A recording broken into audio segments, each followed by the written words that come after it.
श्री वाहिगुरु जी। एक ओंकार सतनाम करता पुरख निरभउ निर्वैर अकाल मूर्त अजूनी सैभं गुर प्रसाद जप। आद सच जुगाद सच है भी सच नानक होसी भी सच। एक अद्विती गुरु नानक देवा ओंकार गुर अंगद अफेवा। सतनाम गुर अमर प्यारे करता रामदास गुर बारे। पुरख श्री अर्जन सुखदानी निरपौ हर गोबिंद गुण खानी। निर्वैर गुरु है श्री हर राय अकाल मूर्त हर कृष्ण त्याग। अजूनी तेग बहादुर राय सैभं गुर दशमेश सहाय। गुर प्रसाद ग्रंथ गुर ज्ञाना वाहिगुरु बंदन भगवाना। गुरु ग्रंथ कल जुग भयो श्री गुरु रूप महान। 10 पातशाहियां रूप एहो गुरु ग्रंथ जी जान। पूर्ण देखो आत्मा द्वैतै सर्व निवार। भै शांत मन संत जेहि ते पद नमो हमार। बेस मारे अथः अगंत अतोलै ज्यों बुलावो त्यों नानक दास बोले। वाहिगुरु जी का खालसा वाहिगुरु जी की फतेह। परम सत्कारयोग गुरु स्वरूप गुरु खालसा सतसंग जीओ। आप सरबत संगतां गुरु नानक दे दरबार विच जिवें मान सरोवर ते हंस शशोभत हुंदे हन, हीरे मोती उन्हां दा खाना है। सरवर हंस तुरई ही मेला, ये तुरां दा मेल है। ते गुरु मान सरोवर दी न्याई है। जिस गुरु स्वरूप दे विच गुरु का शब्द रतन है, हीरे जित जड़ाओ। ते उस दा आनंद मानण वास्ते गुरु नानक के 11वें स्वरूप पातशाह की छत्र छाया हेठ सरबत माई पाई भागां वाले हो। शाम के दीवान विच सजे होए, दीवान विच हाजिर होए हो। सोदर दी बाणी दा जाप होया निजम दे अनुसार। कीर्तन दा लाह प्राप्त दरबार दे विच हो रहा है। गुरु घर दे प्रचारक ज्ञानी सिंह साहबान, मैं इन्हां दे नां दा तां जाणू नहीं हाँ, उन्हां दे कोलों आप जी ने गुरु घर दीयां साखियां ते भावना जगाउण वाले बोल, गुरसिखां दी महानता गुरु घर दे विच जैसी है, वो अपनी विचार आप जी नूं सरवण करा रहे हैं। सुआओ मन बेतियां एकागर करो। जो सतगुरु कृपा करन इस भावना विच आके लाह प्राप्त करिए कि हाँ आपों बोल ना जानदा मैं कहिया सब हुक्मों ने। गरीब नवाज सतगुरु बख्शिश करन गाविया सुनिया थां पैंदे ही तां है जदों सतगुरु की आग्या नूं सत सत करके मन लिया जाए। जदों अपनी मत उहदे विच थोड़ी जी दाखल हो जाए फिर गाविया सुनिया थां नहीं पैंदा है। हौमे दे शायद कोई भी कर्म साडा प्रवानत है नहीं। हौमे दे शायद भावें दान करिए वो भी निफल है। हौमे दे शायद कथा कीर्तन किया जाए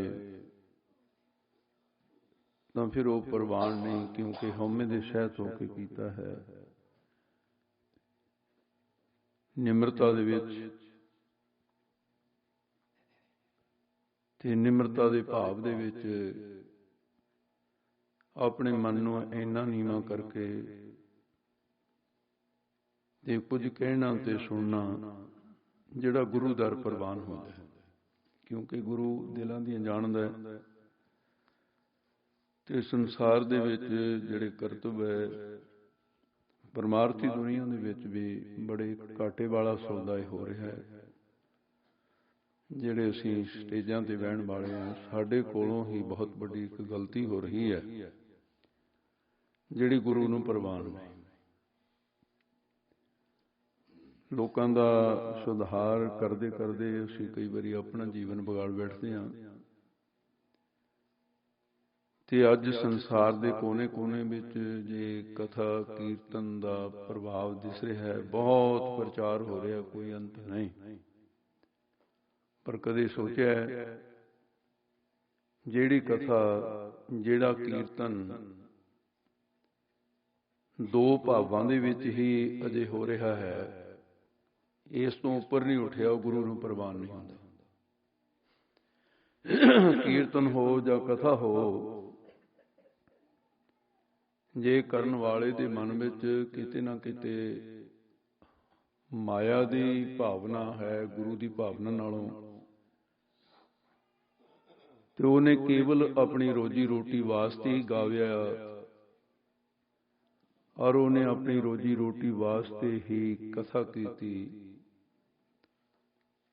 ठीक है, बाकी दे धंधिਆਂ नालों तो चंगा धंधा है, पर फिर एक व्यापार ही है। जो परमार्थक लाभ मिलना चाहिए वो फिर नहीं मिलेगा, बंझे रह जाओगे। तो कुछ लोग हैं ऐसे क्योंकि माया निर्वाह वास्ते चाहिदी है, ये गल नहीं कि माया की लोड़ नहीं, पाटी ਸਿੰਘਾਂ ਨੂੰ रागी ਸਿੰਘਾਂ ਨੂੰ विद्वानां ਨੂੰ लोड़ है। पर परमेश्वर ते भरोसा ही रखा जाए कि मन दे विच लालच दी अंश ना होवे, जो प्रारब्ध है मिल जाए। अंदर ते इस भरोसे किया जाए। महापुरुष बड़े कहा करते सन संत ज्ञानी गुरबचन सिंह जी कि गुरबाणी मोख भोग की दाती है, मुक्ति भी देती है, पदार्थ भी मिलते हैं, पर मन विच लालच की अंश नहीं होनी चाहिए।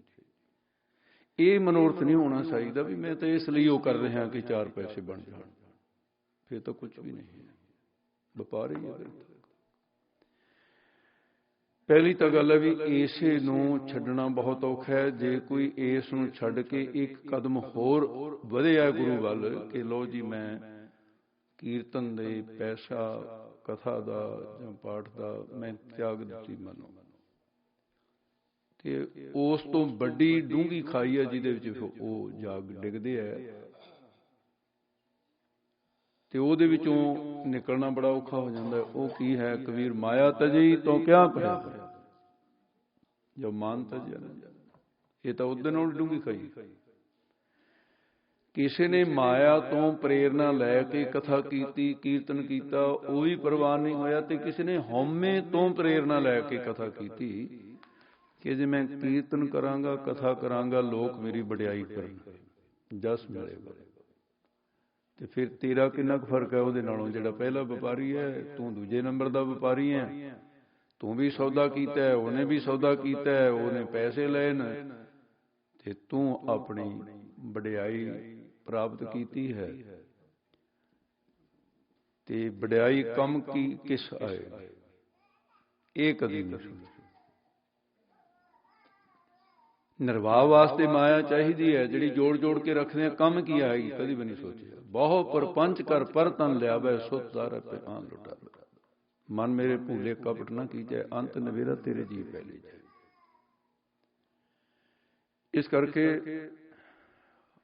ਹੰਗਤਾਂ ਦੀ ਪ੍ਰੇਰਨਾ ਨਾਲ ਕੀਤੇ ਹੋਇਆ ਕੰਮ ਕੋਈ ਵੀ ਪ੍ਰਵਾਨ ਨਹੀਂ ਹੁੰਦਾ। ਗੁਰੂ ਨਾਨਕ ਦੇ ਦਰ ਤੇ ਪ੍ਰੇਰਨਾ ਕਰ ਦਿੱਤੀ ਹਉਮੈ ਨੇ, ਔਰ ਹਉਮੈ ਦੇ ਵਿੱਚ ਆ ਕੇ ਗੜਾਂਜਿਆ ਕਹਿੰਦਾ ਲਓ ਜੀ ਬਾਕੀ ਤਾਂ ਪਾਠੀ ਸਿੰਘ, ਰਾਗੀ ਸਿੰਘ, ਕਥਾਵਾਚਕ ਕੋ ਤਾਂ ਜੀ ਪੈਸਿਆਂ ਵਾਸਤੇ ਕਰਦੇ ਆ, ਅਸੀਂ ਕਦੇ ਪੈਸਾ ਨਹੀਂ ਲੈਂਦੇ। ਤੇ ਫਿਰ ਲਿਆ ਤਾਂ ਹੈ ਕੁਛ ਨਾ ਕੁਛ, ਨਿਰਛਿਤ ਤਾਂ ਨਹੀਂ ਹੋਇਆ। ਗੁਰੂ ਨਾਨਕ ਕੀਰਤਨ ਕਰਦਾ, ਜੰਗਲ ਵਿੱਚ ਬੈਠਾ ਤੇ ਮਰਦਾਨਾ ਸਵਾਲ ਕਰਦਾ, ਬਾਬਾ ਇੱਥੇ ਤਾਂ ਸੁਣਨ ਵਾਲਾ ਕੋਈ ਨਹੀਂ, ਤੂੰ ਕਿੱਥੇ ਰਬਾਬ ਖੋਲਣ ਨੂੰ ਕਹਿ ਦਿੱਤਾ ਮੈਨੂੰ? ਗੁਰੂ ਨਾਨਕ ਹੱਸ ਕੇ ਕਹਿੰਦੇ ਨੇ, ਮਰਦਾਨਿਆ ਮੈਂ ਕਦੀ ਲੋਕਾਂ ਵਾਸਤੇ ਕੀਤਾ ਹੀ ਨਹੀਂ। ਇਹ ਤਾਂ ਇੱਕ ਰੂਹ ਦੀ ਖੁਰਾਕ ਹੈ ਸੱਜਣਾ, ਕੋਈ ਇਹਦੇ ਚ ਹੋਰ ਹਿੱਸੇਦਾਰ ਰਲਦਾ ਠੀਕ ਹੈ, ਤੇ ਨਹੀਂ ਰਲਦਾ ਤਾਂ ਵੀ ਠੀਕ। ਅਖੰਡ ਕੀਰਤਨ ਤਿਨ ਭੋਜਨ ਚੂਰਾ।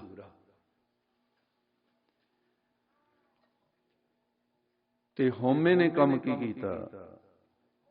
ਹਉਮੈ ਨੇ ਕੰਮ ਇਹ ਕੀਤਾ, ਜਿਹੜੀ ਵਡਿਆਈ ਸੀ ਉਹਦੇ ਵਾਸਤੇ ਹਉਮੈ ਨੇ ਪ੍ਰੇਰਨਾ ਕਿਉਂ ਦਿੱਤੀ ਕਿ ਤੂੰ ਕੀਰਤਨ ਕਰ, ਕਥਾ ਕਰ। ਇਸ ਕਰਕੇ ਇਹਦੇ ਵਿੱਚ ਹਉਮੈ ਨੇ ਸਾਡੇ ਨਾਲ ਇੱਕ ਚਲਾਕੀ ਕੀਤੀ, ਹਉਮੈ ਨੇ ਸਾਡਾ ਇੱਕ ਨੁਕਸਾਨ ਕੀਤਾ ਬਹੁਤ ਵੱਡਾ, ਸਾਡੇ ਨਾਲ ਇੱਕ ਦੁਸ਼ਮਣੀ ਕੀਤੀ ਹਉਮੈ ਨੇ ਬਹੁਤ ਵੱਡੀ, ਜਿਹੜੀ ਅਸੀਂ ਦੁਸ਼ਮਣ ਨੂੰ ਹਾਰ ਪਾ ਪਾ ਕੇ ਸਵੀਕਾਰ ਕੀਤਾ ਤੇ ਕਦੀ ਪਤਾ ਨਹੀਂ ਸੀ ਵੀ ਇਸੇ ਦੁਸ਼ਮਣ ਨੇ ਹੀ ਸਾਨੂੰ ਮਾਰਨਾ ਹੈ। ਹਉਮੈ ਦੁਸ਼ਮਣ ਹੈ। ਇਹਨੇ ਦੁਸ਼ਮਣੀ ਕੀ ਕੀਤੀ? ਪ੍ਰੇਰਨਾ ਕਰਦੀ, ਤੂੰ ਕੀਰਤਨ ਕਰੇਂਗਾ ਤੇਰਾ ਜਸ ਹੋਇਆ, ਤੂੰ ਕਥਾ ਕਰੇਂਗਾ ਲੋਕੀ ਕਹਿਣਗੇ ਲਓ ਜੀ ਬਹੁਤ ਵਧੀਆ ਕਥਾ ਕੀਤੀ, ਬੜਾ ਸੋਹਣਾ ਕਥਾ ਜੀ, ਬੜਾ ਆਨੰਦ ਆ ਗਿਆ ਜੀ, ਐਸੇ ਤਾਂ ਮਿਲਣਗੇ। ਪਰ ਜਿਸ ਵੇਲੇ ਤੂੰ ਉਹ ਸਵੀਕਾਰ ਕਰ ਲਿਆ ਕਿ ਵਡਿਆਈ ਮੇਰੀ ਹੈ, ਤੇਰਾ ਤਾਂ ਰਿਹਾ ਕੁਛ ਨਹੀਂ, ਤੇਰੇ ਪੱਲੇ ਕੀ ਰਿਹਾ? ਹਾਂ, ਤੇਰੇ ਪੱਲੇ ਇੱਕ ਬਣਿਆ ਰਿਹਾ ਕਿ ਲੋਕਾਂ ਦੀ ਵਡਿਆਈ ਨੇ ਤੇਰੇ ਅੰਦਰ ਵਸਦੀ ਹਉਮੈ ਦੇ ਵਿੱਚ ਹੋਰ ਵਾਧਾ ਕਰ ਦਿੱਤਾ, ਉਹਨੂੰ ਇੱਕ ਖੁਰਾਕ ਮਿਲ ਗਈ। ਹਉਮੈ ਦੀ ਖੁਰਾਕ ਹੀ ਲੋਕਾਂ ਦੀ ਵਾਹ ਹੈ, ਹੋਰ ਕੋਈ ਹਉਮੈ ਕੋਈ ਪੱਠੇ ਥੋੜੀ ਖਾਂਦੀ ਆ ਵੀ ਗਾਂ ਮੱਝ ਆ, ਉਹ ਕੋਈ ਘੋੜਾ ਥੋੜਾ ਹੀ ਦੜਦਾਣ ਦਾਣਾ ਚਾਹੀਦਾ। ਹਉਮੈ ਨੂੰ ਤਾਂ ਚਾਹੀਦੀ ਤੁਹਾਡੀ ਵਡਿਆਈ ਹੈ।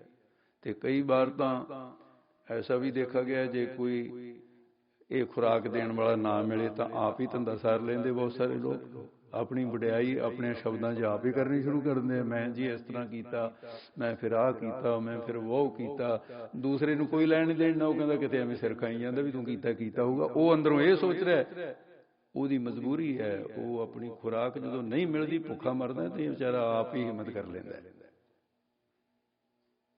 ਸਭ ਕੁਛ ਬੇਕਾਰ ਹੋ ਗਿਆ। ਗੁਰੂ ਨਾਨਕ ਦੇ ਘਰ ਦੇ ਵਿੱਚ ਹਉਮੈ ਨੂੰ ਕੋਈ ਥਾਂ ਹੈ ਨਹੀਂ, ਰੱਬ ਦੇ ਘਰ ਵਿੱਚ ਨਹੀਂ ਹੈ। ਬਲਕਿ ਇਹ ਕਿਹਾ ਗਿਆ, ਹਉਮੈ ਨਾਵੈ ਨਾਲ ਵਿਰੋਧ ਹੈ। ਇਹ ਤਾਂ ਵਿਰੋਧੀ ਪੱਖ ਹੈ ਜਿਹਨੂੰ ਤੂੰ ਆਪਣੇ ਗਲ ਪਾਈ ਫਿਰਦਾ ਹੈ। ਪਰਮਾਤਮਾ ਕਹਿੰਦਾ ਵੀ ਜਿਹੜੀ ਹਉਮੈ ਹੈ, ਸਭ ਤੋਂ ਬੁਰੀ ਵਸਤੂ ਜਿਹੜੀ ਮੈਨੂੰ ਮਾਫਕ ਨਹੀਂ ਹੈ, ਉਹ ਕੇਵਲ ਹਉਮੈ ਹੈ ਜਿਹੜੀ ਮੈਨੂੰ ਭਾਉਂਦੀ ਨਹੀਂ। ਹਰਿ ਜਿਉ ਅਹੰਕਾਰ ਨਾ ਭਾਵੇ, ਨਹੀਂ ਭਾਉਂਦਾ ਮੈਨੂੰ ਵੇਦ ਕੂਕ ਸੁਣਾ, ਕੂਕਾ ਮਾਰ ਪੁਕਾਰਾਂ ਕਰ ਕਰਕੇ ਵੇਦ ਸੁਣਾਉਂਦੇ। ਸੋ ਇਸ ਕਰਕੇ ਗੁਰੂ ਨਾਨਕ ਸੱਚੇ ਪਾਤਸ਼ਾਹ ਦਾ ਸਿੱਧਾਂ ਨਾਲ ਮੇਲ ਹੁੰਦਾ ਹੈ, ਉੱਥੇ ਲੋੜਿਆਂ ਦੀ ਹਉਮੈ ਸਾਹਮਣੇ ਟਕਰਾ ਰਹੀ ਹੈ ਤੇ ਇੱਧਰ ਲੋੜਿਆਂ ਦੀ ਨਿਮਰਤਾ ਹੈ, ਤੇ ਫਿਰ ਹਉਮੈ ਹਾਰ ਜਾਂਦੀ ਹੈ ਤੇ ਨਿਮਰਤਾ ਰਹਿੰਦੀ ਹੈ, ਤੇ ਉਹਨਾਂ ਨੂੰ ਆਪਣੇ ਉੱਚੀਆਂ ਟਿੱਬਾਂ ਤੋਂ ਉਤਰ ਕੇ ਗੁਰੂ ਨਾਨਕ ਦੇ ਚਰਨਾਂ 'ਚ ਆ ਕੇ ਬੈਠਣਾ ਪੈਂਦਾ। ਅਹੰਕਾਰੀਆਂ ਨੂੰ ਨਿੰਦਕ, ਅਹੰਕਾਰੀਆਂ ਨੂੰ ਦੁੱਖ ਭੁੱਖ ਹੈ, ਹੱਥ ਤੱਡੇ ਕਰ ਕਰ ਮੰਗਾਏ। ਇਸ ਕਰਕੇ ਹਉਮੈ ਤੋਂ ਬਚ ਕੇ ਸੇਵਾ ਕੀਤੀ, ਵਡਿਆਈ ਵਾਸਤੇ ਨਹੀਂ ਕੀਤੀ। ਤੇ ਕਈ ਵਾਰ ਦੇਖਦੇ ਉੱਥੇ ਹਜ਼ੂਰ ਸਾਹਿਬ ਬਹੁਤ ਸਾਰੀ ਸੰਗਤ ਨਾਲ ਗਈ ਸੀ, ਰੇਲ ਗੱਡੀ ਪੂਰੀ ਕੀਤੀ ਹੋਈ ਸੀ ਆਪਣੇ ਜਥੇ ਨੇ। ਜਿਹੜੇ ਬੰਦਿਆਂ ਨੇ ਕਦੇ ਆਪਣੇ ਝੂਠੇ ਭਾਂਡੇ ਨਹੀਂ ਨਾ ਮਾਂਜੇ, ਉਹ ਦੂਜਿਆਂ ਦੇ ਨੱਠ ਕੇ ਫੜਨ, ਆ ਨਹੀਂ ਵੀ ਮੈਂ ਮਾਂਜਣਾ, ਉਹ ਉਹਦੇ ਕੋਲੋਂ ਖੋਏ। ਮੇਰੇ ਸਾਹਮਣੇ ਧਰਮ ਯੁੱਧ ਹੋਇਆ, ਬਾਬਾ ਨਿਧਾਨ ਸਿੰਘ ਦੇ ਲੰਗਰ 'ਚ ਇੱਕ ਬੀਬੀ ਦਾ ਹੱਥ ਪਾਟ ਗਿਆ ਉਹਦੇ ਨਾਲ, ਐ ਲੱਕੇ। ਮੈਂ ਕਿਹਾ ਸੱਚੇ ਪਾਤਸ਼ਾਹ, ਜੇ ਇਹਨਾਂ ਨੂੰ ਲੋਕ ਦੇਖਣ ਵਾਲੇ ਨਾ ਹੁਣ ਵੀ ਭਾਂਡੇ ਮਾਂਜਦੇ ਆਏ, ਤਾਂ ਭਾਂਡੇ ਆਪਣੇ ਝੂਠੇ ਵੀ ਰੁਲਦੇ ਰਹਿੰਦੇ ਨੇ, ਦੂਜੇ ਦਾ ਤਾਂ ਮਾਂਜਣੇ ਕੀ ਨੇ। ਸਭ ਕੁਝ ਇੱਕ ਵਪਾਰ ਹੋ ਰਿਹਾ ਵੀ ਲੋਕੀ ਕਹਿਣ ਵਾਹ ਜੀ ਵਾਹ ਕਿੰਨੀ ਸੇਵਾ ਕਰ ਰਿਹਾ। ਕਈ ਵਾਰੀ ਨਿਮਰਤਾ ਵੀ ਹਉਮੈ ਦੀ ਇੱਕ ਦਾਸੀ ਬਣ ਕੇ ਆ ਜਾਂਦੀ ਹੈ ਸਾਡੇ ਵਿੱਚ। ਹਉਮੈ ਲਈ ਕੰਮ ਕਰਨ ਵਾਸਤੇ ਨਿਮਰਤਾ ਆ ਜਾਂਦੀ ਹੈ। ਕਮਾਲ ਦੀ ਤਾਂ ਗੱਲ ਇਹ ਹੈ। ਮੈਂ ਆਪ ਜੀ ਨੂੰ ਇੱਕ ਬਚਨ ਕਲਗੀ ਵਾਲੀ ਸਤਿਗੁਰੂ ਦੇ ਦਰਬਾਰ ਦਾ ਸੁਣਾਉਣਾ। ਭਾਈ ਨੰਦ ਲਾਲ ਜੀ ਦੀ ਵਾਰਤਾ ਆਪ ਜੀ ਨੇ ਸੁਣੀ ਹੋਏਗੀ, ਬਹੁਤ ਵਾਰ ਸੁਣੀ ਹੋਏਗੀ, ਵਿਦਵਾਨ ਤੁਹਾਡੇ ਕੋਲ ਹੁੰਦੇ ਰਹਿੰਦੇ ਆ। ਤੇ ਉਹਨਾਂ ਦੀ ਲੰਮੀ ਵਾਰਤਾ ਦੇ ਵਿੱਚੋਂ ਆਪਾਂ ਥੋੜਾ ਜਿਹਾ ਅੰਸ਼ ਲੈਂਦੇ ਹਾਂ ਕਿ ਔਰੰਗਜ਼ੇਬ ਨੇ ਕੁਛ ਕੰਮ ਚੰਗੇ ਵੀ ਕੀਤੇ ਤੇ ਬਹੁਤੇ ਮਾੜੇ ਕੀਤੇ ਹੈ, ਤੇ ਉਹਨੂੰ ਉਹਦੇ ਚੰਗੇ ਕੰਮ ਕਹਿਣ ਨੂੰ ਵੀ ਜੀ ਨਹੀਂ ਕਰਦਾ। ਔਰੰਗਜ਼ੇਬ ਨੂੰ ਕਹਿ ਦਈਏ ਕਿ ਨੇ ਚੰਗਾ ਕੰਮ ਕੀਤਾ, ਫਿਰ ਵੀ ਮਜਬੂਰੀ ਹੈ, ਚੰਗੇ ਕੰਮ ਨੂੰ ਥੋੜਾ ਜਿਹਾ ਚੰਗਾ ਕਹਿਣਾ ਪੈਂਦਾ ਹੈ। ਇਹ ਵਿਦਿਆ ਦਾ ਐਡਾ ਕਦਰਦਾਨ ਸੀ, ਇਹਨੇ 1400 ਵਿਦਵਾਨ ਸੰਸਾਰ ਦੇ ਕੋਨੇ ਵਿੱਚੋਂ ਇਕੱਠਾ ਕੀਤਾ। ਜਿਹੜਾ ਵਿਦਵਾਨ ਦਾ ਪਤਾ ਲੱਗਿਆ ਛੱਡਿਆ ਕਿਤੇ ਨਹੀਂ ਵਿਦਵਾਨ। ਅਰਬ ਕੰਟਰੀਆਂ ਚੋਂ ਮਿਲ ਗਿਆ, ਕਿਤੋਂ ਮਿਲ ਗਿਆ, ਔਰ ਲਿਆਂਦੇ ਵੀ ਉਹ ਜਿਨ੍ਹਾਂ ਦੇ ਕੋਲ ਇੱਕ ਡਿਗਰੀ ਸੀ, ਇਸਲਾਮ ਦੀ ਸਭ ਤੋਂ ਵੱਡੀ ਡਿਗਰੀ ਹੈ। 1400 ਉਲਮਾ ਹੈ। ਤੇ ਜਿਹੜੀਆਂ 5 ਭਾਸ਼ਾ ਨੇ, ਇਹਨਾਂ 'ਚ 3 ਡਿਗਰੀਆਂ। ਸਾਡੀ ਪੰਜਾਬੀ ਭਾਸ਼ਾ ਹੈ, ਇਹਦੇ ਵਿੱਚ 3 ਡਿਗਰੀਆਂ ਨੇ। ਇਹਦੇ ਵਿੱਚ ਇੱਕ ਦਾ ਨਾਮ ਹੈ ਬੁੱਧੀਮਾਨੀ, ਦੂਸਰੀ ਨੂੰ ਕਹਿੰਦੇ ਨੇ ਵਿਦਵਾਨੀ, ਤੀਸਰੀ ਨੂੰ ਕਹਿੰਦੇ ਨੇ ਗਿਆਨੀ। ਇਹ ਸਾਡੀ ਭਾਸ਼ਾ ਦੀਆਂ 3 ਡਿਗਰੀਆਂ। ਹਿੰਦੀ ਦੇ ਵਿੱਚ ਵੀ 3 ਡਿਗਰੀਆਂ ਨੇ, ਰਤਨ, ਭੂਸ਼ਣ, ਪ੍ਰਭਾਕਰ। ਜੀ ਫਲਾਣੇ ਨੇ ਹਿੰਦੀ ਦੀ ਪ੍ਰਭਾਕਰ ਕੀਤੀ ਹੋਈ, ਇਹ ਵੀ ਡਿਗਰੀਆਂ। ਉਰਦੂ ਦੇ ਅੰਦਰ ਵੀ 3 ਡਿਗਰੀਆਂ ਹੈ। ਅਦੀਬ ਆਲਮ, ਉਹਦੇ ਵਿੱਚ ਵੀ 3 ਡਿਗਰੀਆਂ ਉਰਦੂ ਦੇ ਵਿੱਚ, ਤੇ 3 ਡਿਗਰੀਆਂ ਫਾਰਸੀ ਦੇ ਵਿੱਚ, ਮੁਨਸ਼ੀ ਆਲਮ, ਮੁਨਸ਼ੀ ਫਜ਼ਲ। ਤੇ ਅਰਬੀ ਦੇ ਵਿੱਚ ਵੀ 3 ਡਿਗਰੀਆਂ ਨੇ, ਅਦੀਬ ਆਲਮ, ਅਦੀਬ ਆਜ਼ਮ। ਉਹਦੇ ਚ ਉਰਦੂ ਦੇ ਵਿੱਚ 3 ਤੇ ਅਰਬੀ ਦੇ ਵਿੱਚ 3, ਮੌਲਵੀ ਆਲਮ, ਮੌਲਵੀ ਫਜ਼ਲ। ਉਰਦੂ ਦੇ ਵਿੱਚ ਅਦੀਬ ਆਲਮ, ਅਦੀਬ ਫਜ਼ਲ। ਇਹ 5 ਭਾਸ਼ਾ ਜੀ 3 ਡਿਗਰੀਆਂ ਨੇ। ਮੇਰੇ ਕਹਿਣ ਦਾ ਮਤਲਬ ਵੀ ਔਰੰਗਜ਼ੇਬ ਨੇ ਜਿਹੜੀ ਸਭ ਤੋਂ ਅਖੀਰਲੀਆਂ ਡਿਗਰੀਆਂ ਵਾਲੀ ਬਾਤ ਹੈ, ਅਦੀਬ ਆਲਮ, ਅਦੀਬ ਫਾਜ਼ਲ, ਉਹ ਇਕੱਠੇ ਕੀਤੇ ਨੇ 1400। ਗਿਣਤੀ ਉਹਨਾਂ ਦੀ 1400 ਹੈ। ਕਿਤੇ ਪਤਾ ਚੱਲਿਆ ਕਿ ਹਿੰਦੂ ਮਤ ਦੇ ਵਿੱਚ ਇੱਕ ਸੂਝਵਾਨ, ਉਸ ਵੇਲੇ ਔਰੰਗਜ਼ੇਬ ਨੂੰ ਹਿੰਦੂ ਧਰਮ ਤੋਂ ਖਿਲਾਫ ਅਜੇ ਪੱਟੀ ਪੜ੍ਹਾਈ ਨਹੀਂ ਸੀ ਗਈ। ਉਦੋਂ ਪਹਿਲਾਂ ਦੀਆਂ ਗੱਲਾਂ ਨੇ, ਪਹਿਲਾਂ ਨਹੀਂ ਸੀ ਖਿਲਾਫ, ਇਹ ਬਾਅਦ ਚ ਹੋਇਆ। ਉਹਦਾ ਤਾਂ ਇੱਕ ਕਾਰਨ ਹੈ, ਕਦੋਂ ਹੋਇਆ ਤੇ ਕਿਵੇਂ ਹੋਇਆ। ਮੈਂ ਗੱਲ ਨੂੰ ਇੰਨੀ ਨਾ ਵਧਾ ਲਾਂ ਕਿ ਜਿਹੜੀ ਬਾਅਦ ਦੇ ਵਿੱਚ ਟਾਈਮ ਪੀਸ ਦੀ ਸੂਈ ਮੈਨੂੰ ਤੰਗ ਕਰੇ, ਤੇ ਮੈਂ ਉਹਨਾਂ ਕੇ ਰੱਖਣਾ ਚਾਹੁੰਦਾ। ਕੁਦਰਤੀ ਗੱਲ ਚਲੀ ਹੈ। ਉਹਨਾਂ ਨੇ ਗਜ਼ਨੀ ਦੇ ਵਿੱਚ ਇੱਕ ਵਿਦਵਾਨ ਮਿਲ ਗਿਆ ਤੇ ਉਹਨਾਂ ਨੇ ਲੈ ਆਂਦਾ, ਉਹਦਾ ਨਾਮ ਸੀ ਨੰਦ ਲਾਲ। ਉਹਦੇ ਪਿਤਾ ਦਾ ਮੇਲ ਮਿਲਾਪ ਸੀ ਰਾਜਸੀ ਲੋਕਾਂ ਨਾਲ। ਔਰੰਗਜ਼ੇਬ ਨੇ ਆਪਣੇ ਬੇਟੇ ਨੂੰ, ਜਿਹਨੂੰ ਆਪਣੇ ਥਾਂ ਤੇ ਉਹ ਸ਼ਹਿਨਸ਼ਾਹ ਬਣਾਉਣਾ ਚਾਹੁੰਦਾ ਹੈ, ਜਿਹਦੇ ਨਾਂ ਤੇ ਉਹਨੇ ਆਖਰੀ ਵਸੀਅਤ ਲਿਖੀ ਹੈ, ਇਹਦੇ 5 ਪੁੱਤਰ ਸੀ, 2 ਮਰ ਗਏ ਸੀ ਦੇ ਹੁੰਦੇ ਆ, ਸਭ ਤੋਂ ਵੱਡਾ ਤਾਂ ਮਰ ਲਿਆ ਸੀ। ਉਦੋਂ ਦੂਜੇ ਨੰਬਰ ਵਾਲਾ ਬਹਾਦਰ ਸ਼ਾਹ, ਬਾਕੀ ਦਿਆਂ ਦੇ ਵਿੱਚੋਂ ਇਹ ਵੱਡਾ ਹੈ। ਤੇ ਜਿਸ ਵੇਲੇ ਭਾਈ ਨੰਦ ਲਾਲ ਜੀ ਉਹਨੂੰ ਉਹਦਾ ਨਾਂ ਸੀ ਮੁਅੱਜ਼ਮ ਸ਼ਾਹ, ਬਾਅਦ ਵਿੱਚ ਉਹਨੂੰ ਬਹਾਦਰ ਸ਼ਾਹ ਦੇ ਨਾਲ ਜਾਣਿਆ ਗਿਆ। ਤੇ ਉਹਨੂੰ ਨੰਦ ਲਾਲ ਕਹਿੰਦਾ, ਬੇਟਾ ਵੀ ਤੂੰ ਵਿਦਵਾਨਾਂ ਦੀ ਸਭਾ 'ਚ ਜ਼ਰੂਰ ਜਾਇਆ ਕਰ ਸੁਣਨ ਵਾਸਤੇ। ਤੇਰੇ ਅੱਬਾ ਜਾਨ ਕੋਲ, ਤੇਰੇ ਪਾਤਸ਼ਾਹ ਕੋਲ ਕਿੱਡੇ ਕਿੱਡੇ ਵਿਦਵਾਨ, ਤੂੰ ਵਿਦਵਾਨਾਂ ਦੀ ਗੱਲ ਸੁਣਦੀ ਹੈ। ਔਰ ਇੱਕ ਗੱਲ ਚੇਤੇ ਰੱਖੀ, ਤੇ ਗਿਆਨ ਸੁਣਾਉਣ ਨਾਲ ਕਦੀ ਵੀ ਨਹੀਂ ਵੱਧਦਾ, ਤੇ ਗਿਆਨ 'ਚ ਵਾਧਾ ਹੀ ਸੁਣਨ ਨਾਲ ਹੁੰਦਾ ਹੈ। ਸੁਣਨ ਦੀ ਆਦਤ ਸੁਣਾਉਣ ਨਾਲੋਂ ਜ਼ਿਆਦਾ ਹੋਣੀ ਚਾਹੀਦੀ ਹੈ, ਤੇ ਉਹ ਵਿਦਵਾਨ ਬੜੇ ਵਾਧੇ 'ਚ ਰਹਿੰਦੇ ਜਿਹੜੇ ਆਦਤ ਸੁਣਾਉਣ ਨਾਲੋਂ ਸੁਣਨ ਦੀ ਜ਼ਿਆਦਾ ਹੋਵੇ। ਉਹ ਜਾਂਦਾ ਹੈ। ਨੰਦ ਲਾਲ ਕਹਿੰਦਾ, ਦੇਖ ਤੇਰੀ ਪਾਤਸ਼ਾਹ ਦੀ ਸਭਾ ਦੇ ਵਿੱਚ ਉੱਥੇ ਹਿੰਦੂ ਧਰਮ ਵਾਲਿਆਂ ਨੂੰ ਕੋਈ ਥਾਂ ਨਹੀਂ ਹੈ, ਇਸ ਕਰਕੇ ਮੈਂ ਤਾਂ ਜਾ ਨਹੀਂ ਸਕਦਾ, ਤੂੰ ਮੈਨੂੰ ਰੋਜ਼ ਦੀ ਰਿਪੋਰਟ ਦਿਆ ਕਰ ਉੱਥੇ ਅੱਜ ਕੀ ਹੋਇਆ। ਤੇ ਇੱਕ ਦਿਨ ਕਹਿੰਦਾ, ਉਸਤਾਦ ਅੱਜ ਤਾਂ ਬਈ ਬਹੁਤ ਕਮਾਲ ਦੀ ਗੱਲ ਹੋ ਗਈ। ਕੀ ਹੋਇਆ? ਕਹਿੰਦੇ ਮੇਰੇ ਅੱਬਾ ਨੇ ਇੱਕ ਸਵਾਲ ਕੀਤਾ, 1400 ਵਿਦਵਾਨਾਂ ਨੂੰ ਨਹੀਂ ਆਇਆ। ਇਹ ਵਜ੍ਹਾ ਕਿਹੜਾ ਸਵਾਲ ਸੀ ਜਿਹੜਾ 1400 ਐਡੀ ਵੱਡੀ ਡਿਗਰੀ ਵਾਲੇ 1400 ਵਿਦਵਾਨਾਂ ਨੂੰ ਸਵਾਲ ਨਹੀਂ? ਕਹਿੰਦੇ ਜੀ ਕੁਰਾਨੇ ਪਾਕ ਦੀ ਇੱਕ ਆਇਤ ਸੀ, ਉਹਦੇ ਅਰਥ ਪਾਤਸ਼ਾਹ ਦੀ ਤਸੱਲੀ ਨਹੀਂ ਹੋਈ। ਭਾਈ ਸਾਹਿਬ ਕਹਿੰਦੇ ਬੇਟਾ ਤੂੰ ਦੱਸ ਸਕਦਾ ਵੀ ਕਿਹੜੀ ਆਇਤ? ਕਹਿੰਦਾ ਹਾਂ ਮੇਰੇ ਤਾਂ ਸਾਹਮਣੇ। ਉਹਨੇ ਕੁਰਾਨ ਦੀ ਪੋਥੀ ਪ੍ਰਕਾਸ਼ ਕੀਤੀ, ਕਹਿੰਦੇ ਜੀ ਆ। ਭਾਈ ਸਾਹਿਬ ਹੱਸ ਪਏ, ਕਹਿੰਦੇ ਬੇਟਾ ਤੇ ਮੈਂ ਤਾਂ ਜਾ ਨਹੀਂ ਸਕਦਾ ਉੱਥੇ, ਕਿਉਂਕਿ ਤੇਰੇ ਅੱਬਾ ਦੀ ਸਭਾ ਦੇ ਵਿੱਚ ਹਿੰਦੂਆਂ ਨੂੰ ਤਾਂ ਕੋਈ ਥਾਂ ਨਹੀਂ ਹੈ, ਤੇ ਇਹ ਕਾਜ਼ੀਆਂ ਤੋਂ ਲੁਕ ਕੇ ਤੈਨੂੰ ਮੇਰੇ ਕੋਲ ਪੜ੍ਹਾ ਰਿਹਾ, ਵੀ ਇਹ ਪਤਾ ਨਾ ਚੱਲੇ ਵੀ ਕੋਈ ਹਿੰਦੂ ਰੱਖਿਆ ਹੋਇਆ ਪੜ੍ਹਾਉਣ ਵਾਸਤੇ, ਇਹ ਵੀ ਗੱਲ ਚੋਰੀ ਹੋ ਰਹੀ ਹੈ ਵਿਦਿਆ ਜਿਹੜੀ ਹੈ। ਮੈਂ ਸਮਝਦਾ ਸਾਰੀ ਗੱਲ ਨੂੰ, ਪਰ ਜੇ ਮੈਂ ਇਹ ਉੱਤਰ ਜਿਹੜਾ ਮੈਂ ਦੇਣਾ ਚਾਹੁੰਦਾ ਹਾਂ, ਪਰ ਨਹੀਂ ਮੇਰੀ ਮਜ਼ਦੂਰੀ ਜਾਣ ਸਕਦੀ, ਵੀ ਜੇ ਮੈਂ ਤੇਰੇ ਕੋਲੋਂ ਉੱਤਰ ਦਵਾ ਦਿਆਂ। ਇਹ ਬੱਚਾ ਸੀ, ਉਹ ਵਿਦਿਆ ਦੇ ਖੇਤਰ ਦੇ ਵਿੱਚ ਮੱਲਾਂ ਮਾਰਨੀਆਂ ਚਾਹੁੰਦਾ ਸੀ। ਕਹਿੰਦਾ ਉਸਤਾਦ ਫਿਰ ਤਾਂ ਬਹੁਤ ਵਧੀਆ ਗੱਲ ਹੈ। ਕਹਿੰਦੇ ਲੈ, ਉਹਨੇ ਅਰਥ ਚੰਗੀ ਤਰ੍ਹਾਂ 1 ਵਾਰ 2 ਵਾਰ 3 ਵਾਰ 4 ਵਾਰ, ਹੁਣ ਤੂੰ ਹਾਰੇਗਾ, ਜਾ ਤੂੰ 1400 ਵਿਦਵਾਨਾਂ ਦੇ ਵਿੱਚ ਇੱਕ ਵਿਦਵਾਨ ਬਣ ਕੇ ਨਿਕਲੇਗਾ, ਤੇ ਮੇਰੀ ਘਾਲਣਾ ਥਾਂ ਪੈਗੀ ਕਿ ਮੇਰਾ ਸ਼ਾਗਿਰਦ ਜਿਹੜਾ ਅੱਜ ਕਾਮਯਾਬ ਹੋ ਗਿਆ। ਅਗਲੇ ਦਿਨ ਫੇਰ ਸਭਾ ਵਿੱਚ ਉੱਤਰ ਪ੍ਰਸ਼ਨ ਜਦੋਂ ਹੋਏ ਗਏ, ਨਹੀਂ ਔਰੰਗਜ਼ੇਬ ਕਹਿੰਦਾ ਮੇਰੀ ਕੋਈ ਤਸੱਲੀ ਨਹੀਂ ਹੈ।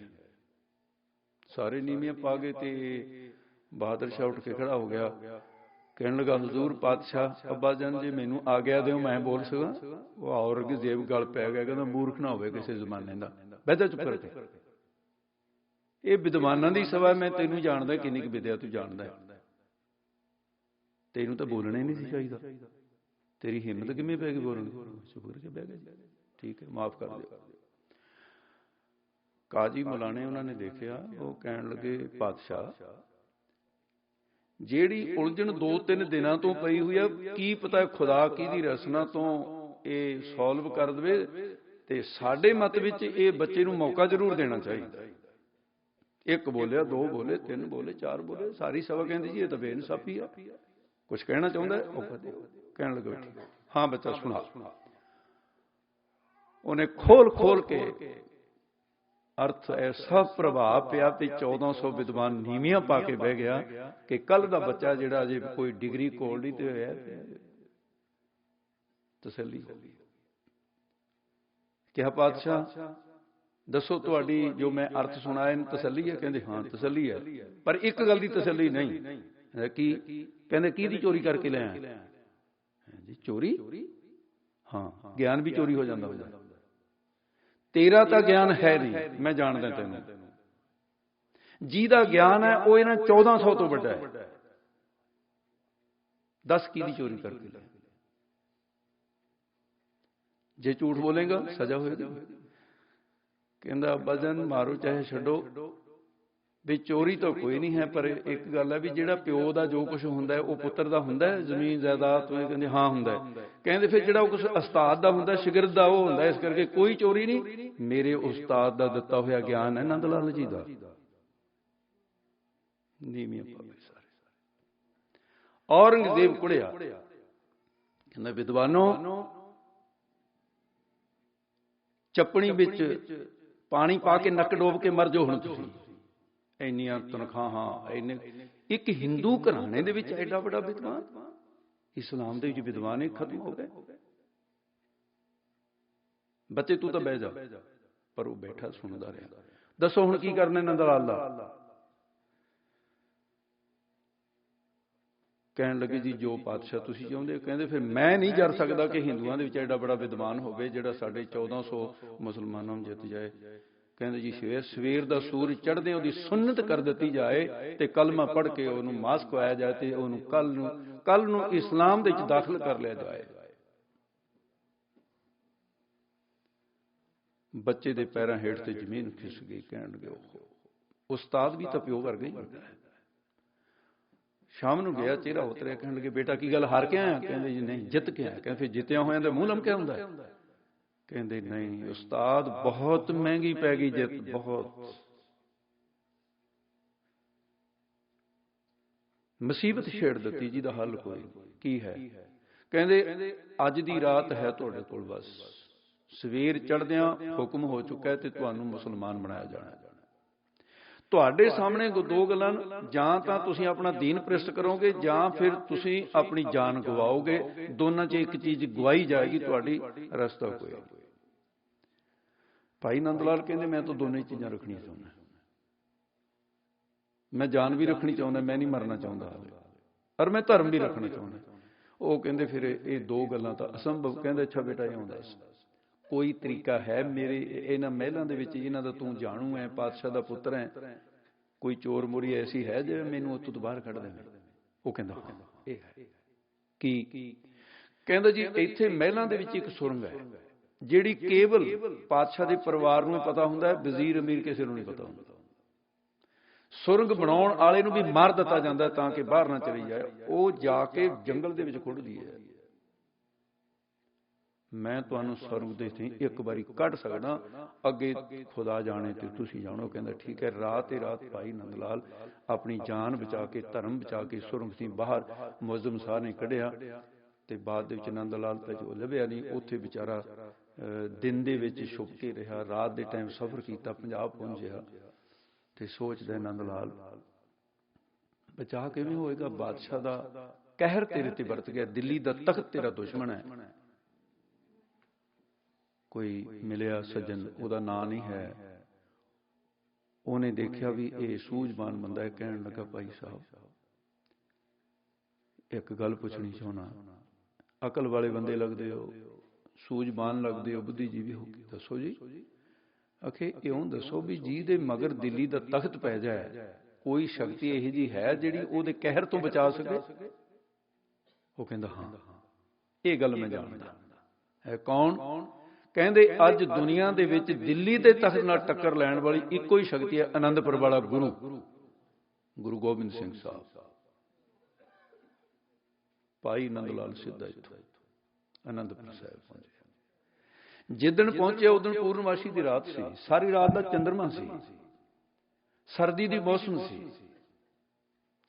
ਔਰ ਚੰਦਰਮਾ ਦੀ ਨਿੱਖੀ ਹੋਈ ਚਾਂਦਨੀ ਸੀ। ਤੇ ਭਾਈ ਸਾਹਿਬ ਪਹੁੰਚਿਆ ਰਾਤ ਦੇ ਟਾਈਮ। ਰਾਤ ਸੀ ਕਿਉਂਕਿ ਸਫ਼ਰੀ ਰਾਤ ਨੂੰ ਕਰਦਾ ਸੀ।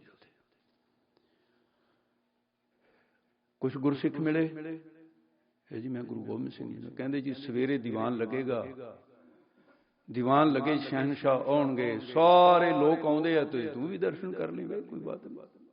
ਉਹਨੇ ਨਹੀਂ ਦੱਸਿਆ ਮੈਂ ਵਿਦਵਾਨ ਹਾਂ, ਉਹਨੇ ਨਹੀਂ ਦੱਸਿਆ ਮੈਨੂੰ ਕੀ ਮੁਸੀਬਤ ਹੈ, ਪਰ ਨੀਂਦ ਨਹੀਂ ਆਉਂਦੀ। ਬੇਚੈਨੀ ਹੈ ਕਿ ਜੇ ਰਾਤ ਨੂੰ ਦਰਸ਼ਨ ਹੋ ਜਾਂਦੇ, ਹੁਣੇ ਹੋ ਜਾਂਦੇ, ਤੇ ਨੀਂਦ ਨਹੀਂ ਆਏਗੀ। ਸ਼ਹਿਨਸ਼ਾਹ ਕਿਹਾ ਜਾ ਗੁਰੂ ਗੋਬਿੰਦ ਸਿੰਘ ਜੀ ਜਿਹੜਾ ਦਿੱਲੀ ਦੇ ਤਖਤ ਤੋਂ ਨਹੀਂ ਡਰਦਾ, ਜਿਹੜਾ ਦਿੱਲੀ ਦਾ ਤਖਤ ਉਹ ਤੋਂ ਭੈ ਪੀਤਾ, ਜਿਹੜਾ ਸ਼ਰਨਾਗਤ ਆ ਜਾਵੇ ਉਹ ਦਿੱਲੀ ਦੇ ਤਖਤ ਨੂੰ ਨਹੀਂ ਦਿੰਦਾ, ਉਸ ਨੂੰ ਸੱਜਣ ਦਾਵਣ ਲੱਗਿਆ ਕਿਸੇ ਨਾ ਦੇਈ ਬਨ। ਜੇਠ ਦੇ ਮਹੀਨੇ ਦਾ ਪਾਵਨ ਸ਼ਬਦ ਹੈ। ਕਹਿੰਦੇ ਭਾਈ ਸਾਹਿਬ ਬੈਰਾਗ ਅਵਸਥਾ ਦੇ ਵਿੱਚ ਨਾ ਉਹ ਗਲੀ ਦੇ ਵਿੱਚ ਚੱਕਰ ਲਾਉਂਦਾ, ਜਿਹੜੀ ਤਖਤ ਸਾਹਿਬ ਦੇ ਨੇੜੇ ਰਸਤਾ ਜਾਂਦਾ ਸੀ। 10 ਕਰਮਾ ਇੱਧਰ ਨੂੰ ਤੁਰ ਜਾਂਦਾ, 10 ਕਰਮਾ ਇੱਧਰ ਨੂੰ ਤੁਰ ਜਾਂਦਾ। ਜਦੋਂ ਹੁੰਦਾ ਬੇਚੈਨ ਹੁੰਦਾ, ਕਦੇ ਹੱਥ ਮਲਦਾ, ਹੱਥਾਂ ਨੂੰ ਤਾਂ ਕੁਝ ਨਹੀਂ ਲੱਗਿਆ ਹੁੰਦਾ, ਕਦੇ ਹੱਥ ਮਲਦਾ ਤੇ ਕਦੇ ਸਰੀਰ ਨੂੰ ਕਿਸੇ ਤਰ੍ਹਾਂ ਕਰਦਾ, ਕਦੇ ਤੁਰਨ ਲੱਗ ਜਾਂਦਾ, ਕਦੇ ਕਿਤੇ ਫਿਰ ਗੁਣਗੁਣਾਉਣ ਵੀ ਲੱਗ ਜਾਂਦਾ। ਇਹ ਸੀ ਵਿਦਵਾਨ, ਇਹ ਗੁਣਗੁਣਾਉਣ ਲੱਗ ਪਿਆ।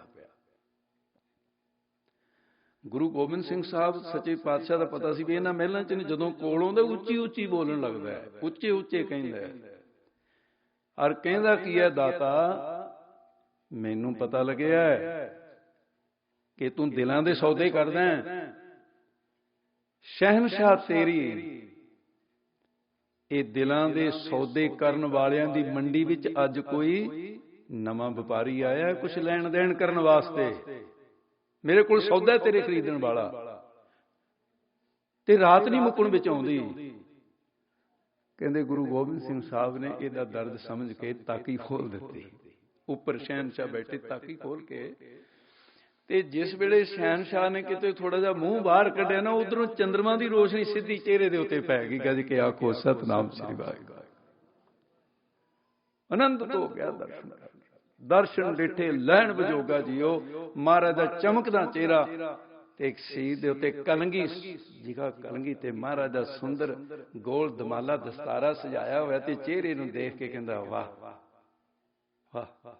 ਭਾਈ ਸਾਹਿਬ ਨੇ ਐਵੇਂ ਨਹੀਂ ਕਿਹਾ ਵਾ ਪ੍ਰਗਟਿਓ ਮਰਦ ਹੋਵੇ ਮੜਾ ਬਰਿਆਮ ਅਕੇਲਾ, ਇਹੋ ਜਿਹਾ ਕੋਈ ਹੈ ਹੀ ਨਹੀਂ, ਹੋਰ ਕੋਈ ਤੇਰੇ ਜੈਸਾ ਇਸ ਦੁਨੀਆ ਵਿੱਚ ਹੋਰ ਨਾ ਕੋਈ ਆਇਆ। ਅਕਾਲ ਪੁਰਖ ਦੀ ਦਾਰਾ ਮੂਰਤ ਗੁਰੂ ਗੋਬਿੰਦ ਨੇ ਖਵਾਇਆ। ਮਹਾਰਾਜ ਕਹਿੰਦੇ ਕੀ ਹੈ, ਕੌਣ ਹੈ?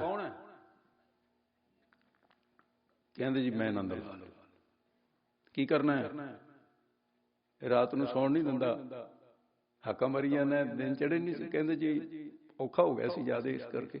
ਅੱਛਾ ਚੱਲ ਦੱਸ ਫਿਰ, ਸੌਦਾ ਕਰਨ ਵਾਸਤੇ ਆਏ, ਸੌਦਾ ਆਪਾਂ ਹੁਣੇ ਹੀ ਕਰ ਲੈਣਾ। ਕੀ ਹੈ? ਕਹਿੰਦਾ ਜੀ ਦਿਲ, ਹੋਰ ਤਾਂ ਕੁਛ ਵੀ ਨਹੀਂ। ਮਨ ਵੇਚੈ, ਮੈਂ ਵੇਚਣ ਆਇਆ ਸੌਦਾ ਕੋਈ।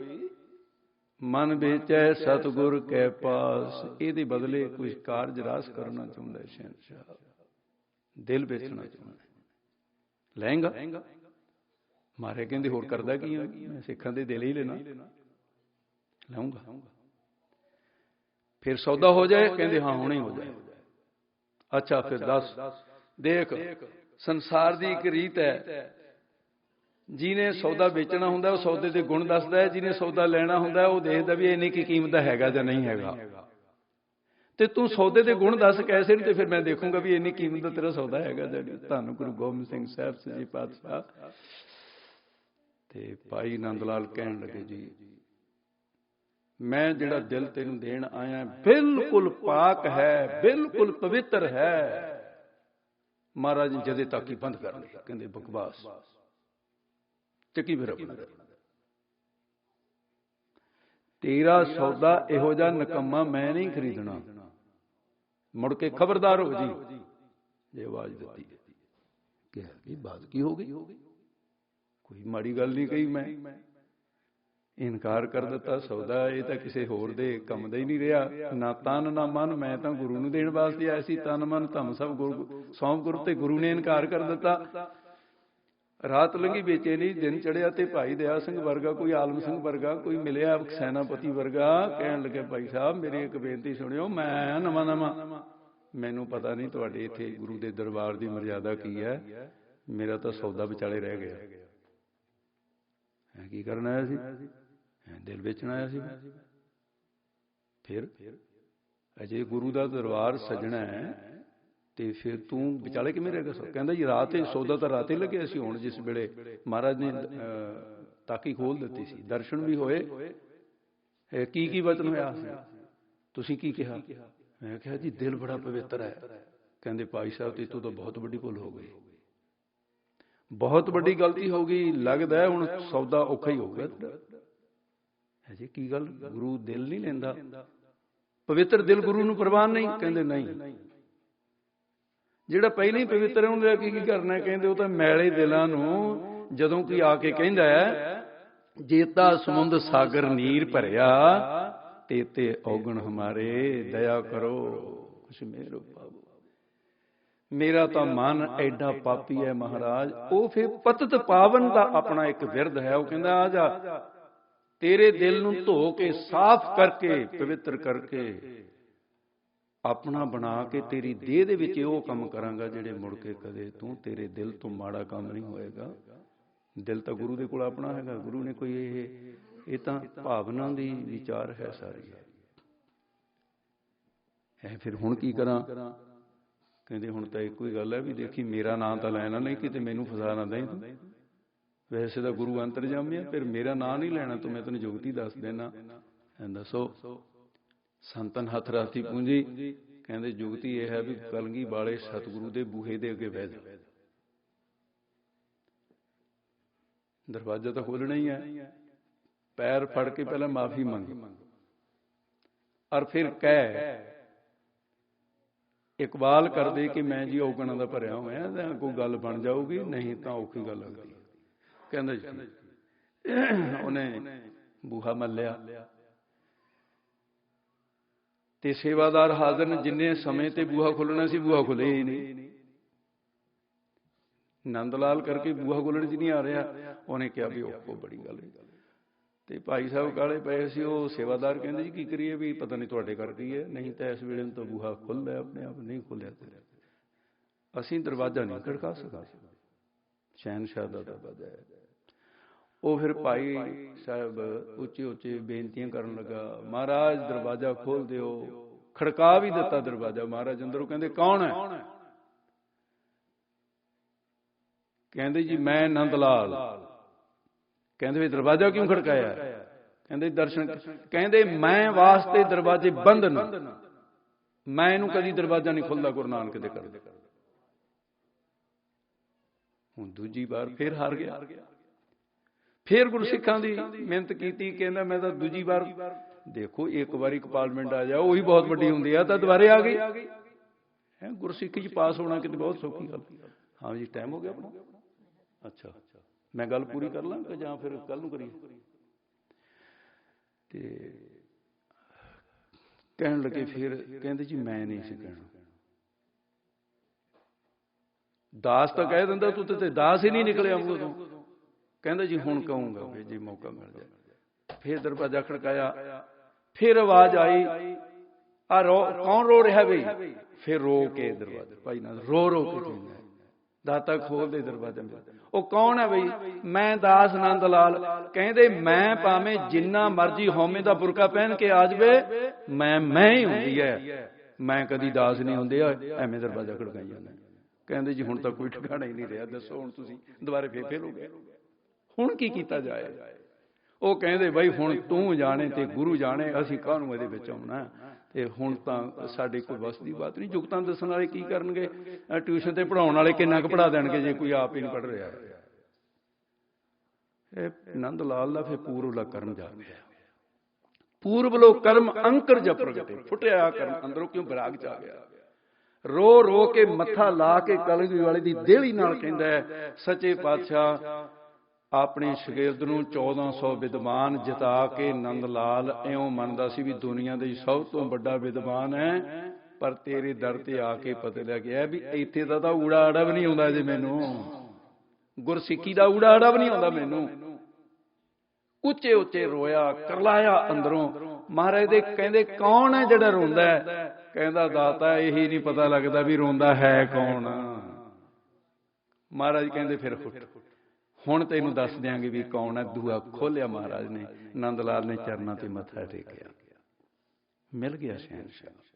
ਮਿਲਾਪ ਹਉਮੈ ਨੂੰ ਤਿਆਗ ਕੇ ਹੈ। ਮੇਰੇ ਕਹਿਣ ਦਾ ਬਾਤ ਅੱਜ ਮੇਰੇ ਵਿਚਾਰ ਜਿਹੜੇ ਸੀ ਇਹ ਮੈਂ ਨਾ ਬੱਚਿਆਂ ਨੂੰ ਬੇਨਤੀ ਕੀਤੀ ਹੈ। ਇਹ ਬੱਚੇ ਬੜੇ ਗੁਰਸਿੱਖੀ ਵਿੱਚ ਗੁਰੋਚਨ ਆਪ ਵਿਦਵਾਨ ਵੀ ਨੇ, ਵਿਦਵਾਨਾਂ ਦੀ ਸੰਗਤ ਵੀ ਕਰਦੇ ਆ। ਇਹ ਮੈਨੂੰ ਕਹਿੰਦੇ ਸੀ ਵੀ ਆਹ ਪ੍ਰਕਰਨ ਸੁਣਾਓ। ਮੈਂ ਕਿਹਾ ਵੀ ਸੋਮਵਾਰ ਤੋਂ ਮੇਰਾ ਵਾਅਦਾ ਕੀਤਾ ਇਹਨਾਂ ਦੇ ਨਾਲ ਵੀ ਹਾਲੇ ਖੁੱਲੀਆਂ ਵਿਚਾਰਾਂ ਥੋੜਾ ਜਿਹਾ ਸੌਖਾ ਰਹੂਗਾ। ਇਸੇ ਵਿਚਾਰ ਦਾ ਇੱਕ ਦੂਸਰਾ ਪੱਖ ਮੈਂ ਕੱਲ ਨੂੰ ਆਪ ਜੀ ਨੂੰ ਭਾਈ ਨੰਦ ਲਾਲ ਜੀ ਦਾ ਗੁਰੂ ਗੋਬਿੰਦ ਸਿੰਘ ਸਾਹਿਬ ਦੇ ਨਾਲ ਸੁਣਾਵਾਂਗਾ।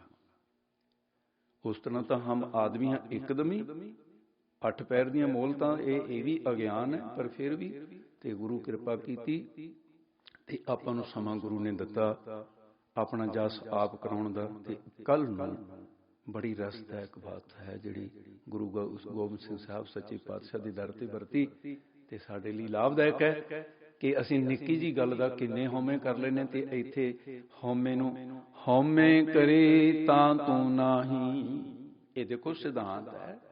ਹਉਮੈ ਕਰੇ ਤਾਂ ਤੂੰ ਨਾਹੀਂ, ਤੂੰ ਹੋਵੇ ਹਉ ਨਾਹੀਂ। ਬੁਝੋ ਗਿਆਨੀ ਬੂਝਣਾ, ਇਹ ਅਕਥ ਕਥਾ ਮਨ ਮਾਹੀ। ਸਾਰੀ ਹਉਮੈ ਨਿਕਲ ਗਈ, ਰੱਬ ਦਾ ਸਾਰਾ ਹੀ ਨਾਮ ਅੰਦਰ ਚਲਾ ਜਾਏਗਾ। ਥੋੜੀ ਹਉਮੈ ਨਿਕਲੀ, ਥੋੜਾ ਨਾਮ ਚਲਾ ਜਾਏਗਾ। ਇਹ ਤਾਂ ਸੌਦਾ ਜਿਹੜਾ ਹੈ ਹਉਮੈ ਨੂੰ ਕੱਢ ਕੇ ਹੀ ਨਾਮ ਪ੍ਰਾਪਤ ਹੁੰਦਾ। ਜਿਸ ਵਖਰ ਕੋ ਲੈਣ ਤੂੰ ਆਇਆ, ਰਾਮ ਨਾਮ ਸੰਤਨ ਕਰ ਪਾਇਆ।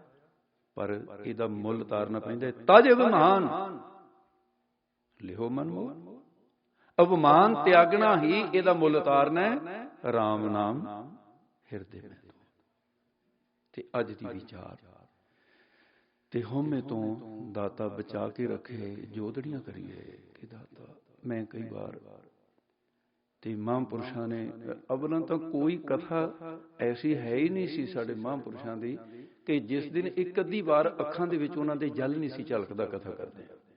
ਬੈਰਾਗ ਚ ਕਰਨੀ ਕਥਾ। ਉਹਨਾਂ ਦੀ ਕਥਾ ਦੇ ਵਿੱਚ ਕਦੇ ਕੋਈ ਹਾਸ ਰਸ ਦੀ ਬਾਤ ਲੋਕਾਂ ਨੂੰ ਬਹਿਲਾਉਣ ਦੀ ਕਦੇ ਆਈ ਨਹੀਂ। ਭਗਤੀ ਦੇ ਰੰਗੀਆਂ ਹੋਈਆਂ ਗੱਲਾਂ। ਨਿਮਰਤਾ ਕੋਈ ਪੈਮਾਨਾ ਨਹੀਂ ਵੀ ਕਿੰਨੀ ਨਿਮਰਤਾ ਮਹਾਂਪੁਰਖਾਂ ਦੇ ਵਿੱਚ। ਵਿਦਵਾਨ ਮੰਨਦੇ ਨੇ ਇਸ ਗੱਲ ਨੂੰ, ਇੰਨੀ ਵਿਦਿਆ ਤੇ ਇੰਨੀ ਨਿਮਰਤਾ। ਤੇ ਗੁਰੂ ਕਿਰਪਾ ਕਰੇ ਸਤਿਪੁਰਸ਼ਾਂ ਦੀ ਸੰਗਤ ਵਿੱਚੋਂ ਜੀਵਨ ਮਿਲਦਾ ਹੈ। ਜੀਵਨ ਵਾਲੇ ਗੁਰਮੁਖ ਤੁਹਾਨੂੰ ਜੀਵਨ ਦੇਣਗੇ, ਜਿਨ੍ਹਾਂ ਦੀ ਜੀਵਨ ਵਿਗੜੇ ਨੂੰ ਉਹ ਵਿਗਾੜ ਤਾਂ ਦੇ ਦੇਣਗੇ, ਜੀਵਨ ਭਾਵਨਾ ਹੀ ਦੇਣਗੇ। ਗੁਰੂ ਕਿਰਪਾ ਕਰੇ। ਆਓ ਹੁਣ ਅਗਲਾ ਪ੍ਰੋਗਰਾਮ ਗੁਰੂ ਪਿਆਰੇ ਜੋ ਨਿਯਮ ਹੈ ਅਸਥਾਨ ਤੇ ਉਹਦੇ ਅਨੁਸਾਰ ਤੇ ਸਮਾਪਤੀ ਕਰਨਗੇ। ਭਾਈ ਨੰਦ ਲਾਲ ਸਾਹਿਬ ਜੀ ਦੀ ਜੋ ਬਾਕੀ ਦੀ ਵਿਚਾਰ ਰਹਿੰਦੀ ਹੈ ਉਹ ਕੱਲ ਦੇ ਦੀਵਾਨ ਵਿੱਚ ਵਿਚਾਰੀ ਜਾਏਗੀ। ਤੇ ਮਹਾਰਾਜ ਸਾਹਿਬ ਦਾ ਜਿੱਦਾਂ ਮਿਲਾਪ ਹੋਇਆ ਤੇ ਅੱਗੇ ਥੋੜੀ ਜਿਹੀ ਕਹਾਣੀ ਹੋਰ ਚੱਲਣੀ ਹੈ ਤੇ ਉਹਦਾ ਆਨੰਦ ਮਾਣੀਏ। ਗੁਰੂ ਕਿਰਪਾ ਕਰੇ। ਸਾਰੀਆਂ ਸੰਗਤਾਂ ਦਾ ਬਹੁਤ ਬਹੁਤ ਧੰਨਵਾਦ। ਜਿਹੜੇ ਗੁਰਮੁਖ ਪਿਆਰੇ ਕੁਛ ਇਸ ਲਈ ਜਾਈ ਬੈਠੇ ਆ ਵੀ ਕੁਛ ਸਰੀਰ ਦੀਆਂ ਤੰਦਰੁਸਤੀਆਂ ਬਾਰੇ, ਉਹ ਸੋਮਵਾਰ ਤੇ ਆਰੰਭ ਹੋਏਗਾ। ਸੋਮਵਾਰ ਤੋਂ ਹਰ ਰੋਜ਼ ਹੀ 5 ਮਿੰਟ 7 ਮਿੰਟ ਜੈਸਾ ਹੋਇਆ ਕਰੇਗਾ, ਤਾਂ ਕਿ ਆਪਾਂ ਉਸ ਪੰਕਤੀ ਨੂੰ ਮੁੱਖ ਰੱਖ ਕੇ ਘਟ ਵਸੈ ਚਰਨਾਰਵਿੰਦ ਰਸਨਾ ਜਪੈ ਗੋਪਾਲ, ਨਾਨਕ ਸੋ ਪ੍ਰਭ ਸਿਮਰੀ ਹੈ ਤਿਸ ਦੇਹੀ ਕੋ ਪਾਲ। ਗੁਰੂ ਕਿਰਪਾ ਕਰੇ। ਆਓ ਹੁਣ ਇੱਥੇ ਸਮਾਪਤੀ ਜੀ। ਬੁਲਾਓ ਫਤਿਹ। ਵਾਹਿਗੁਰੂ ਜੀ ਕਾ ਖਾਲਸਾ, ਵਾਹਿਗੁਰੂ।